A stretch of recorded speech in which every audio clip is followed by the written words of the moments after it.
बच्चों, आप सभी कैसे हैं? आशा करती हूँ आप सभी स्वस्थ और सुरक्षित होंगे। और अभिज्ञान शाकुंतलम के चतुर्थ अंक के श्लोक आपको 17 तक पढ़ा दिए गए थे। ऐसी मेरी आशा है कि आप सभी इसको पढ़ रहे होंगे, समझ रहे होंगे। तो हम बात कर रहे थे कि शकुंतला को उसके पति के घर भेजा जा रहा है। तो उनके पिता महर्षि कण्व, या उनको काश्यप भी कहा जाता था, तो वो उन शकुंतला को समझा रहे हैं कि वो किस तरह से अपने पति के घर में जाकर वहाँ पर व्यवहार करें। शारंग्रव कहते हैं ग्रहीता संदेशा। शारंग्रव महर्षि काश्यप से कहते हैं कि आपका संदेश ग्रहण कर लिया गया है, अर्थात हम समझ गए हैं कि आप क्या संदेश शकुंतला के पति के पास देना चाहते हैं।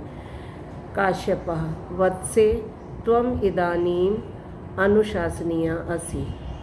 काश्यप शारंग्रव से कहते हैं, शारंग्रव को भी समझाते हैं और शकुंतला से कहते हैं कि हे पुत्री, तुम अब शिक्षणीय हो गई हो, अर्थात तुम्हें अब कुछ भी सिखाने की आवश्यकता नहीं है। वनौकसो अपि संतो लौकिक ज्ञा वयम।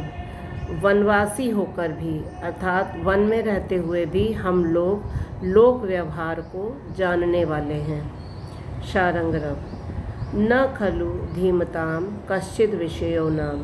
शारंग्रव कहते हैं वस्तुतः बुद्धिशालियों के लिए कुछ भी अज्ञात नहीं होता, अर्थात जो बुद्धिमान होते हैं उनको बहुत ज़्यादा समझाने की आवश्यकता नहीं होती है। काश्यपः स त्वमितः पतिकुलम प्राप्य। काश्यप फिर से शकुंतला को समझाते हुए कहते हैं कि तुम यहाँ से पति के घर में पहुँचकर शुश्रूष्व गुरून् कुरु प्रिय सखी वृत्तिम सपत्नी जने भर्तुर्वि प्रकृता अपि रोषणतया माँ स्म प्रतीपम गमः।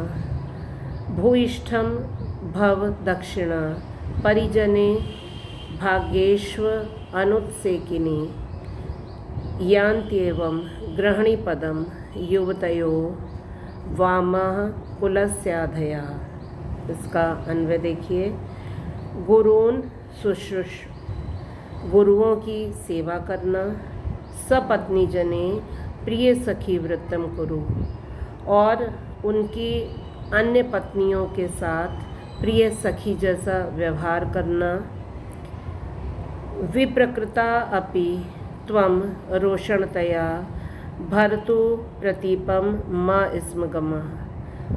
तिरस्कृत होकर भी, अर्थात यदि कभी तुम्हारे प्रति तुम्हारा तिरस्कार कर दें, तब भी तुम क्रोध के वशीभूत होकर अपने पति के विपरीत आचरण मत करना।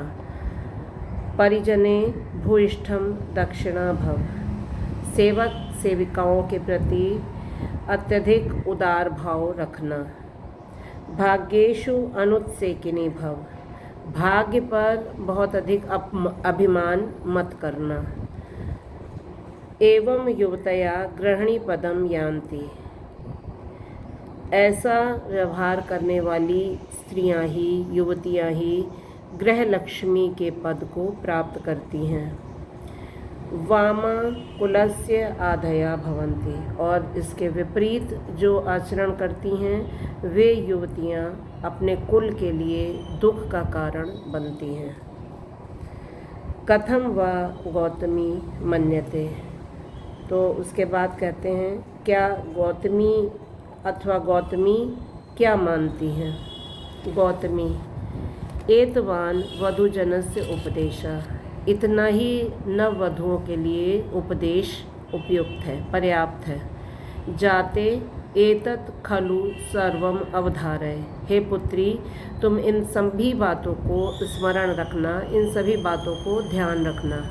काश्यपः वत्से परिष्वजस्व माम सखी जनम च। काश्यप कहते हैं कि हे पुत्री शकुंतला, तुम मुझसे और अपनी प्रिय सखियों से गले मिल लो। शकुंतला तात इत एव किम प्रियम वदा अनुसूये सख्यो निवर्तष्यते।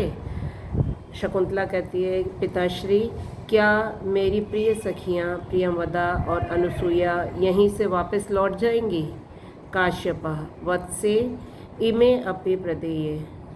काश्यप कहते हैं कि हे पुत्री, मुझे इन दोनों का भी विवाह करना है। न युक्तम अनयोस् तत्र गंतुम, इनका वहाँ तुम्हारे साथ हस्तिनापुर जाना उचित नहीं है। त्वया सह गौतमी यास्यति, तुम्हारे साथ गौतमी जाएंगी।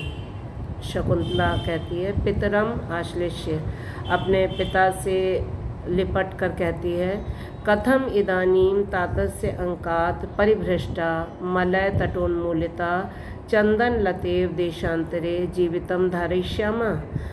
अपने पिता से लिपट कर वो बोलती है कि पिता की गोद से बिछड़कर क्या अब मैं मलयाचल से, मलय तटोन्मूलिता, मलयाचल से उखाड़ी गई चंदन लतेव, चंदन लतेव में संधि विच्छेद करेंगे तो हो जाएगा चंदन लता एव, चंदन लता के समान देशांतरे, देशांतरे में संधि विच्छेद करेंगे तो होगा देश अंतरे, मतलब दूसरे देश में। जीवितम धारयिष्यामः कथम इदानीम जीवितम धारयिष्यामः, कैसे मैं जीवन को धारण करूंगी, अर्थात आप सबसे बिछड़कर मैं कैसे वहाँ पर जीवित रह पाऊंगी। काश्यपः वत्से किमेवं कातरा असि, हे पुत्री तुम इतना दुखी क्यों हो रही हो?